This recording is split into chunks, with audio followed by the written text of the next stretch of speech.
नमस्कार, मी सुवर्ण 4च्या बुलेटिनमध्ये आपल्या सगळ्यांचं स्वागत। बदलापूरमध्ये घडलेली घटना अत्यंत संतापजनक आहे। अवघ्या 3.5 वर्षाच्या 2 चिमुकल्या मुलींवर शाळेत अत्याचार घडला। या प्रकरणात पीडितेच्या नातेवाईकांनी न्यूज 18 लोकमतशी संवाद साधलेला आहे। यावेळी पीडितेच्या नातेवाईकांनी अनेक धक्कादायक खुलासे केलेले आहेत। पीडितेला रुग्णालयात तपासणीसाठी बोलवण्यात आलं तेव्हा पोलीस तब्बल 3 तास उशिरा आल्याचं नातेवाईकांनी सांगितलंय। रुग्णालय प्रशासनानेही नीट वागवलं नाही। धक्कादायक बाब समोर येते। धक्कादायक खुलासे या नातेवाईकांनी केलेले आहेत। पीडिता लहान मुलगी चिमुकली अजूनही शॉकमध्ये आहे। या घटनेनंतर चिमुकलीने शाळेत जायला नकार दिलेला आहे। तिला नीट चालता सुद्धा येत नव्हतं। 13 ऑगस्ट पर्यंत आम्हाला या घटनेची माहिती नव्हती असं पीडितेच्या नातेवाईकांनी सांगितलंय। शाळेचे मुख्याध्यापक, शिक्षिका त्यासोबत पोलिसांना नातेवाईकांनी जबाबदार धरलेला आहे।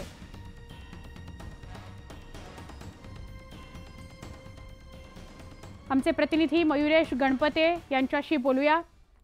मयुरेश, न्यूज 18 लोकमतशी या पीडितेच्या नातेवाईकांनी संवाद साधलाय। काय म्हणणं होतं त्यांचं? जे आपल्यापर्यंत पोहोचत होतं ते तसंच्या तसं समोर आलंय। पोलिसांनी उशीर केला, दुर्लक्ष केलं, रुग्णालयामध्ये तीच परिस्थिती होती। गंभीर आहे, भयंकर आहे।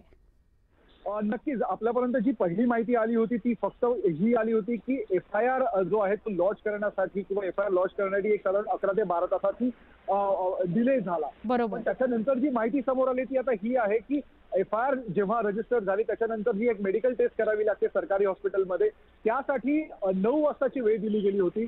पण ती वेळ पोलिसांनी नाही पाळली। पोलीस कुठेतरी 11:30 ते 11:45च्या सुमारास आले, म्हणजे तिथे 1.5 ते 2 तासाचा उशीर झाला।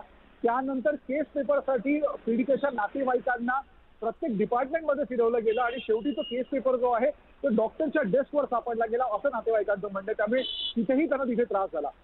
तिसरी महत्वाची गोष्ट म्हणजे 13 तारखेपर्यंत नातेवाईकांना अशी कल्पनाच नव्हती की काय एक्झॅक्टली झालंय।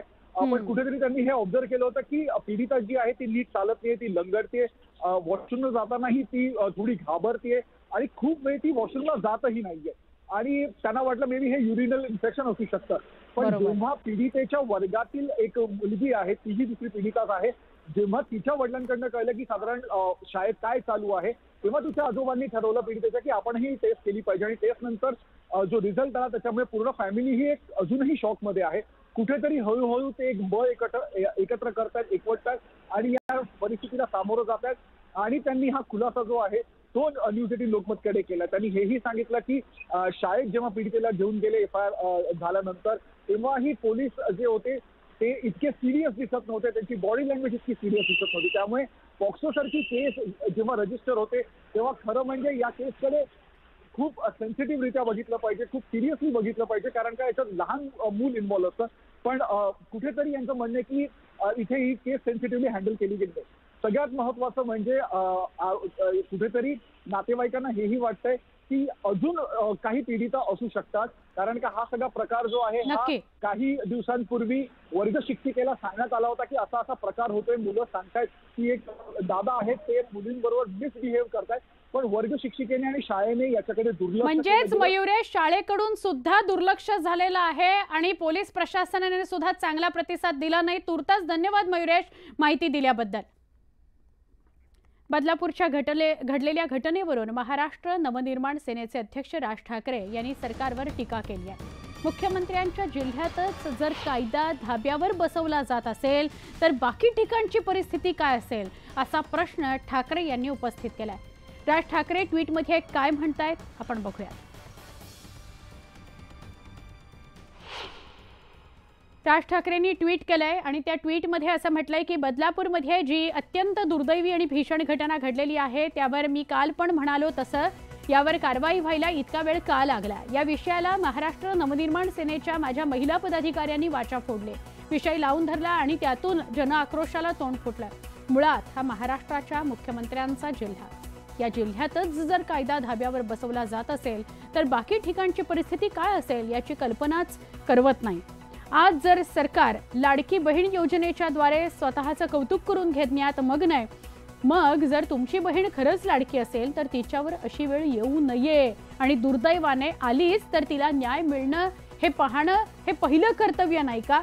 जनतेच्या पैशातून बहिणींना पैसे देऊन स्वतःचं ब्रँडिंग करण्यापेक्षा ती सुरक्षित आहे ही भावना जरी निर्माण केलीत तरी खूप आहे. माझ्या पक्षाच्या महिला पदाधिकाऱ्यांमुळे हा विषय आज समोर आला याचा मला अभिमान आहे. पण मुळात असे प्रकार घडू नयेत यासाठी कडक कायदे आणि त्याची तत्परतेने अंमलबजावणी होणं गरजेचं आहे.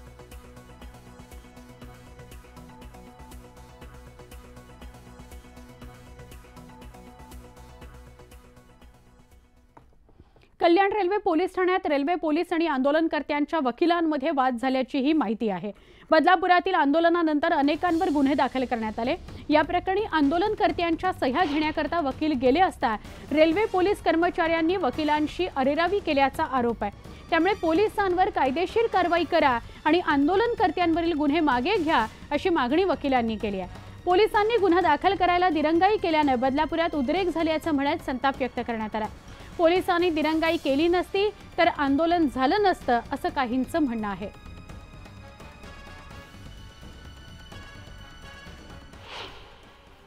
मी त्यांना म्हटलं फक्त साहेब तुम्ही उघडा आणि मी सह्या घेतो, नाही तर तुम्ही घेऊन द्या. मी एवढं बोललो तर म्हणतो तू कोण आहे, इथं तुम्हाला अधिकार नाही उभं राहायचा, अशा आरेरावीच्या भाषा माझ्याशी केल्या त्यांनी. आणि त्याच्यामुळे माझा संताप अनावर झाला.